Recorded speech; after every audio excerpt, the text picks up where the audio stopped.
नमस्कार दोस्तों, आप सबने सीपेक प्रोजेक्ट के बारे में सुना होगा, China Pakistan economic corridor.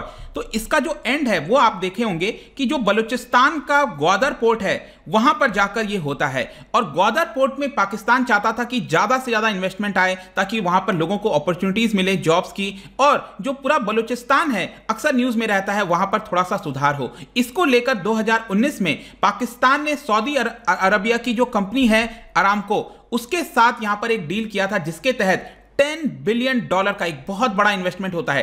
$10 billion का ऑयल रिफाइनरी प्रोजेक्ट लगना था जो कि सबसे बड़ा होता है पाकिस्तान के अंदर। और इसको लेकर आप न्यूज भी देख सकते हो, 2019 का न्यूज है, Saudi Arab to setup $10 billion oil refinery in Pakistan. और यहां पर भी आप देख पाओगे रिसेंटली भी खबर आ रही थी कि कब यह स्टार्ट होगा कब नहीं होगा, लेकिन फाइनली जाकर आप देख सकते हो लेटेस्ट खबर आई है 3 जून को कि future of Saudi investment on refinery in question. तो यहां पर आप एनआई का भी न्यूज देख सकते हो। तो बेसिकली अब क्या हो रहा है, जो खबर यह आ रही है कि ये जो ग्वादर पोर्ट में ये पूरा ऑयल रिफाइनरी का प्रोजेक्ट लगना था, इसको कैंसिल कर दिया गया है अभी के लिए। तो यहां पर बहुत सारे क्वेश्चन रेज होते हैं। तो आगे क्या होगा यहां पर, क्या पूरी तरह से ये खत्म हो गया है ये प्रोजेक्ट, या फिर जो सऊदी और पाकिस्तान के बीच में रिलेशन है क्या ये उसका डायरेक्ट इंपैक्ट हमको देखने को मिल रहा है। सबको ओवरऑल एनालिसिस करेंगे। और जब से इमरान खान आए हैं उसके बाद से किस प्रकार से सऊदी अरब के साथ जो रिलेशन खराब हुआ है उस पूरे ओवरऑल पर्सपेक्टिव को भी समझेंगे, और भारत का क्या एंगल है उसको भी मैं आपको बताऊंगा। चलिए आगे बढ़ते हैं। अगर आप यूपीएससी की तैयारी कर रहे हैं तो इसके बारे में सारी जानकारी आपको डिस्क्रिप्शन में मिल जाएगी, वहां से आप हमारे ऐप को भी डाउनलोड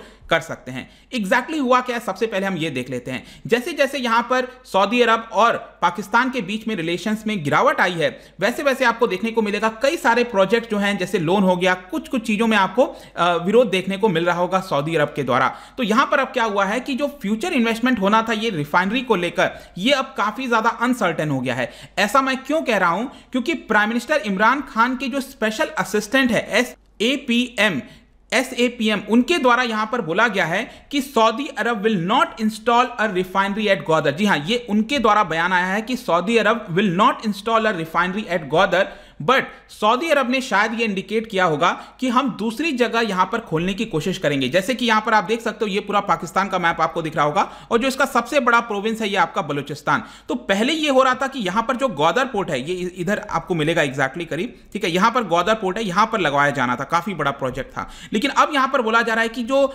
बलूचिस्तान के अंदर ही एक हब शहर है, यहां पर आप राइट साइड में देख पाओगे, ये हब आपको दिख रहा होगा, ठीक है, ये शहर का नाम है। तो हब में लगाया जा सकता है या फिर कराची के आसपास इस प्रोजेक्ट को लगाया जा सकता है, ऐसा बताया जा रहा है उनके द्वारा। लेकिन अभी भी अनसर्टेन है, यहां पर कोई भी ऑफिशियल खबर नहीं आई है कि क्या एक्चुअल में यहां पर लगेगा नहीं लगेगा या फिर कब तक लगेगा। इन सारी चीजों को लेकर काफी ज्यादा अब जो है डाउट्स क्रिएट होने लग गए हैं। यहां पर मैं 2019 के मेमोरेंडम ऑफ अंडरस्टैंडिंग की बात करता हूं। बेसिकली क्या हुआ था कि जो सऊदी प्रिंस हैं वो पाकिस्तान के दौरे पर आए थे, और उस समय यहां पर MOU साइन किया गया था करीब $21 बिलियन का। जी हां, एग्जैक्टली मैं बताऊं तो $21 बिलियन का काफी बड़ा एक MOU साइन किया गया था। और इसी के अंदर से यहां पर बोला गया कि $10 बिलियन हम ये जो पूरा रिफाइनरी और पेट्रोकेमिकल कॉम्प्लेक्स है ग्वादर में, यहां पर हम लगाएंगे, जो कि एक बहुत बड़ा इन्वेस्टमेंट हुआ जाना था। और यहां पर भी आप देख सकते हो जो पूरा पाकिस्तान चाइना इकोनॉमिक कॉरिडोर है, ये पहले आपका इधर से आना था, लेकिन यहां पर इसका रास्ता जो है वो चेंज कर दिया गया। और जो पूरा बलूचिस्तान का ये जो आप सी वाला एरिया देख रहे हो, कोस्टल एरिया, वहां से ये गुजरना था, और फाइनली जाकर ये जो ग्वादर पोर्ट है वहां पर ये समाप्त होना था। तो यहीं पर खूब सारा इन्वेस्टमेंट आए, वहां पर जो आसपास लोग हैं, क्योंकि अक्सर कंप्लेन रहती है बलूचिस्तान में, जितने लोग हैं वो यही कंप्लेन करते हैं कि यहां पर पाकिस्तान के द्वारा शोषण किया गया है, हमारे पास बहुत सारे रिसोर्सेज हैं लेकिन उसका इस्तेमाल जो है बाकी के हिस्से में किया गया है और बलूचिस्तान के लोगों के लिए नहीं किया गया है। तो जो प्राइम मिनिस्टर के स्पेशल असिस्टेंट्स हैं उनके द्वारा बोला गया है कि अरामको ने यहां पर एक फिजिबिलिटी रिपोर्ट निकाली थी और उसके अंदर पाया कि ग्वादर के अंदर ये फिजिबल नहीं है। अब देखिए यहां पर अब आपको समझना है, पाकिस्तान अब ये डायरेक्टली नहीं बोलेगा कि नहीं हमारे रिलेशंस खराब हैं तो हम यहां पर जो है ये सऊदी के द्वारा कैंसिल किया गया है। तो यहां पर एक बहाना लाने की कोशिश की गई है कि यहां पर फिजिबल नहीं है। अब किस बात का फिजिबल नहीं है, ऐसा तो कुछ है नहीं उसमें कि यहां पर ऑब्वियस सी बात है कोस्टल एरियाज वगैरह में वो लगता है, तो यहां पर फिजिबिलिटी की ऐसा कोई क्वेश्चन नहीं आता है, लेकिन यहां पर एक जस्ट बहाना देने की कोशिश की जा रही है कि फिजिबल नहीं होगा। इसके अलावा जैसा कि मैंने आपको पहले ही बता दिया कि यहां पर अब उनके द्वारा बोला जा रहा है कि कराची के आसपास हो सकता है या फिर हब में हो सकता है। एग्जैक्टली कब होगा ये किसी को इसके बारे में नहीं पता। और जब पाकिस्तान की तरफ से प्रेशर बनाया गया था सऊदी अरामको के ऊपर कि आप ये जो प्रोजेक्ट है इसको इंस्टॉल करना स्टार्ट करिए, तो सऊदी अरामको ने यहां पर बेसिकली इंडिकेट कर दिया था पाकिस्तान अथॉरिटीज को कि हाँ, हम रिक्वेस्ट करते हैं इमरान खान को कि वो सऊदी लीडरशिप के साथ बात करें। लेकिन हो सकता है कि शायद पाकिस्तान को लगा होगा अभी रिसेंट टाइम्स में कि हमारे रिलेशंस कोई बहुत ज्यादा अच्छे लग नहीं रहे हैं, इसकी वजह से उन्होंने मोहम्मद बिन सलमान के साथ अभी के लिए ऐसा कोई बात नहीं किया है। अब ये जैसा कि मैं आपको बता रहा था ना, ये जो पूरा प्रोजेक्ट है वो पाकिस्तान के लिए बहुत ज्यादा इंपॉर्टेंट होता। जैसे कि आप यहां पर देख सकते हो, Saudi oil refinery in Gwadar to help Islamabad save $3 billion year, मतलब कि अगर ये प्रोजेक्ट लग जाता हर साल $3 बिलियन जो है वो सेव कर सकता था पाकिस्तान। यहां पर जॉब अपॉर्चुनिटीज क्रिएट होती, क्योंकि अभी के लिए अगर आप देखोगे तो पाकिस्तान है वो $16 बिलियन हर साल खर्च करता है जो भी वो इंपोर्ट कराता है पेट्रोलियम प्रोडक्ट से रिलेटेड, और यहां पर लिक्विफाइड नेचुरल गैस हो गया, इस तरह की कई सारी चीजें जो हैं वो अलग अलग अरब देशों के साथ वो मंगाता है। तो काफी हद तक ये हेल्प करने वाला था पाकिस्तान को। प्रेजेंटली अगर आप देखोगे तो पाकिस्तान के पास 5 ऑयल रिफाइनरी, अच्छा ये oil refinery I am sure आपको पता होगा बेसिकली क्या होता है, जब क्रूड ऑयल वगैरह आता है तो यहां पर उसको रिफाइन करना होता है ताकि पेट्रोल डीजल अलग अलग फॉर्म में उसको बनाया जा सके। जैसे कि भारत के अंदर आपको बहुत सारे गुजरात और मुंबई कोस्ट में मिल जाएंगे जहां पर ऑयल की रिफाइनरी की जाती है, राइट। तो अगर आप पाकिस्तान में देखोगे तो जितना भी उनका डिमांड है, ठीक है, उसमें से आधा डिमांड ही अभी के लिए मीट हो पाता है जो है आपका पाकिस्तान में। तो ये ऑयल रिफाइनरी काफी ज्यादा चीजों को चेंज कर सकता था, और यहां पर इमरान खान का खुद बयान आया था कि इसकी वजह से जो बलूचिस्तान को लेकर परसेप्शन है विश्व का, वो भी यहां पर चेंज होता जब वहां पर लोगों को नौकरियां मिलती और काफी सारी चेंज हो जाता। और सिर्फ यही नहीं, यहां पर एक मास्टर प्लान जो पूरा सेटअप किया गया था सिटी के लिए, क्योंकि आप देख पाओगे इस तरह का जो मास्टर प्लान है जो है बड़ा शहर बनाने की बात कही जा रही थी पूरे ग्वादर के अंदर, और इसके साथ साथ इंडस्ट्रियल जोन भी आना था जो कि 2023 तक कंप्लीट किया जाएगा ऐसा बताया जा रहा है।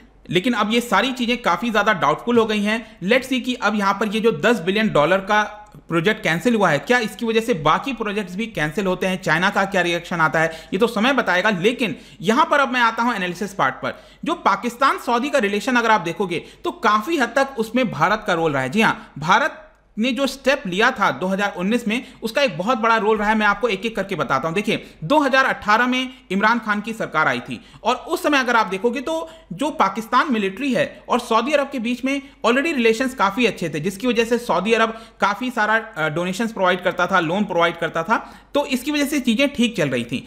आगे चलकर अक्टूबर 2018 में जो इमरान खान है वो दूसरी बार सऊदी अरब जाते हैं, क्योंकि वहां पर पर्सनल रिक्वेस्ट के तौर पर बुलाया गया था मोहम्मद बिन सलमान के द्वारा ताकि आप फ्यूचर इन्वेस्टमेंट इनिशिएटिव कॉन्फ्रेंस में आइए। और उसके बाद आगे चलकर 2019 में मैंने आपको बता दिया ऑलरेडी कि जो मोहम्मद बिन सलमान है वो इस्लामाबाद आते हैं, और उसी समय $21 बिलियन का जो MOU है वो आपका साइन किया जाता है। लेकिन जो जियोपॉलिटिक्स हुई है 2019 में, उसकी वजह से दोनों के बीच में जो रिलेशंस हैं वो लगातार खराब होते गए। सबसे पहले आपको याद होगा 2019 अगस्त के महीने में भारत के द्वारा जो स्पेशल स्टेटस था जम्मू कश्मीर का उसको हटा दिया गया। इसको लेकर पाकिस्तान बहुत ज्यादा परेशान हो गया था, आपको पता है, और पाकिस्तान को बहुत ही ऑब्वियस लगा कि जो कश्मीर का मुद्दा है उस पे जो सऊदी अरब और UAE है वो उनको सपोर्ट करेगा। लेकिन अबू धाबी और जो रियाद है UAE और जो सऊदी अरब है उन्होंने अपने आप को डिस्टेंस कर लिया, मतलब उन्होंने कश्मीर इशू को लेकर कोई भी जो बयान है वो नहीं दिया। और इसका जाहिर सी बात है कि जिस प्रकार से पिछले 5-6 वर्षों में जो भारत और सऊदी अरब और UAE के बीच में जिस तरह का रिलेशन बढ़ा है, इसको लेकर यहां पर दोनों ने अपने आप को साइडलाइन कर लिया। अब इसका अपॉर्चुनिटी उठाते हुए जो टर्की और मलेशिया है वो यहां पर सामने आ गया। आई एम श्योर आपको याद होगा कि किस प्रकार के बयान आ रहे थे टर्की और मलेशिया के द्वारा। तो यहां पर अब ऐसा लग रहा था कि जो टर्की, मलेशिया और पाकिस्तान है उनका वो एक अलग प्रकार का इस्लामिक ब्लॉक जो है वो बनाना चाहते हैं, और इसी की वजह से दिसंबर 2019 के लिए एक इस्लामिक समिट भी ऑर्गेनाइज करने को बोल दिया गया। मतलब ये बोला गया मलेशिया के द्वारा, हम यहां पर एक इस्लामिक समिट होस्ट करना चाहते हैं दिसंबर 2019 में। और मलेशिया के जो प्राइम मिनिस्टर हैं माथिर मोहम्मद, उन्होंने बोल दिया कि इंडोनेशिया, मलेशिया, पाकिस्तान, कतर और टर्की ये सभी मिलकर एक समिट को पायनियर करेंगे। अब जाहिर सी बात है यहां पर ना तो UAE आपको दिख रहा होगा, ना तो सऊदी अरब दिख रहा होगा। और क्या सऊदी अरब को ये पसंद आएगा? क्योंकि ऑलरेडी जो इस्लामिक ब्लॉक अगर आप देखोगे तो ऑर्गेनाइजेशन ऑफ इस्लामिक कोऑपरेशन बना हुआ है, राइट, और जिसको लीड किया जाता है सऊदी के द्वारा। तो सऊदी अरब को ये जाहिर सी बात है पसंद नहीं आएगा। और अबू धाबी में और रियाद के अंदर जो लीडरशिप है वो बहुत ज्यादा गुस्सा हो गई थी जो भी ये कदम लिए गए थे। तो दोनों देश को अब मनाने के लिए क्या हुआ कि जो इमरान खान है वो सऊदी अरब चले गए, और जो जनरल कमर जावेद बाजवा हैं पाकिस्तान आर्मी के चीफ, वो यूएई चले गए ताकि उनको यहां पर ठीक से मनाया जा सके। और पाकिस्तान ने फिर बोला कि चलो हम बैकआउट कर जाते हैं। मतलब ये जो समिट कंडक्ट कराया जाना था पाकिस्तान की वजह से, पाकिस्तान ने ही अपने आप को आउट कर लिया, क्योंकि यहां पर जो रियाद है और अबू धाबी है उनको ये चीज पसंद नहीं आ रही थी। लेकिन उसके बावजूद भी अगर आप देखोगे तो पाकिस्तान और टर्की के बीच में जो रिलेशंस है वो बेहतर होते गए। इनफैक्ट टर्की के जो प्राइम मिनिस्टर हैं वो इस्लामाबाद आए थे, विजिट पर आए थे, उनके द्वारा स्पीच भी दिया गया था वहां के पार्लियामेंट में, तो उनके रिलेशंस बढ़ रहे थे। और रियाद को ये बिल्कुल भी पसंद नहीं आ रहा था, सऊदी अरब को पसंद नहीं आ रहा था। और मिड 2020 आते आते ये काफी ज्यादा जो कहते हैं ना पानी जो है सर से ऊपर चला गया है, वैसा हो गया था। और इसकी वजह से आपको याद होगा कि जुलाई के महीने में पिछले साल पाकिस्तान को फोर्सफुली जो शॉर्ट टर्म डेट है लोन का, वो पेमेंट करना पड़ गया था। आप देख सकते हो, China bails out Pakistan to repay. तो चाइना सामने आया और उसने $2 बिलियन जो है पाकिस्तान को दिया ताकि सऊदी अरब को जो भी लोन का पैसा वापस देना है वो पाकिस्तान दे पाए। और इसी को देखते हुए अब जो रिलेशन है वो इतना ज्यादा खराब हो गया था कि ये पब्लिक में आ गया। और पाकिस्तान के फॉरेन मिनिस्टर शाह महमूद कुरैशी जो है, उन्होंने एक लोकल न्यूज चैनल पर जो है सऊदी के खिलाफ बोल दिया। तो इस तरह का रिलेशन और क्लियर सामने आ जाता है। और इससे क्लियर पता चलता है कि जो इमरान खान और जो मोहम्मद बिन सलमान की जो फ्रेंडशिप थी, जो 2018 से लग रहा था थोड़ा आगे बढ़ेगी, लेकिन ये अब यहां पर समाप्त हो जाती है। थोड़ा बहुत अभी रिसेंटली खबर आई है कि हो सकता है कि यहां पर वापस से बातचीत हो रही है, टॉक्स चल रहे हैं। लेट्स सी कि क्या होता है। बट आई होप कि इस वीडियो के माध्यम से आपको लगभग सब जो जियोपॉलिटिक्स है इसमें जो चल रहा है वो आपको समझ में आ गया होगा। जाने से पहले मैं आपके लिए एक इंटरेस्टिंग क्वेश्चन लेकर आया हूं regarding Organisation of Islamic Cooperation. 2 statement है इससे रिलेटेड, क्या आप मुझे बता सकते हो इसका राइट आंसर? इसका जो सही उत्तर है आपको पता ही है, मेरे इंस्टाग्राम पर तो आपको मिलेगा ही। अगर आप वहां पर नहीं हो कोई बात नहीं, टेलीग्राम से भी ले सकते हैं इसका राइट आंसर। मैं कई सारे एमसीक्यूज यहां पर डालता रहता हूं, स्टोरीज के फॉर्म में आप जाकर प्ले कर सकते हो। बाकी अगर आपको इसका पीडीएफ चाहिए, अलग अलग सोशल मीडिया पर जुड़ना चाहते हैं तो आ सकते हैं। और इकोनॉमिक्स पढ़ना है, किसी भी एग्जाम की प्रिपरेशन करनी है तो आप हमारे ऐप को जरूर डाउनलोड करिए। आई होप कि ये वीडियो आपको पसंद आया होगा। मिलता हूं आपसे next time. Till then, thank you very much, see you soon.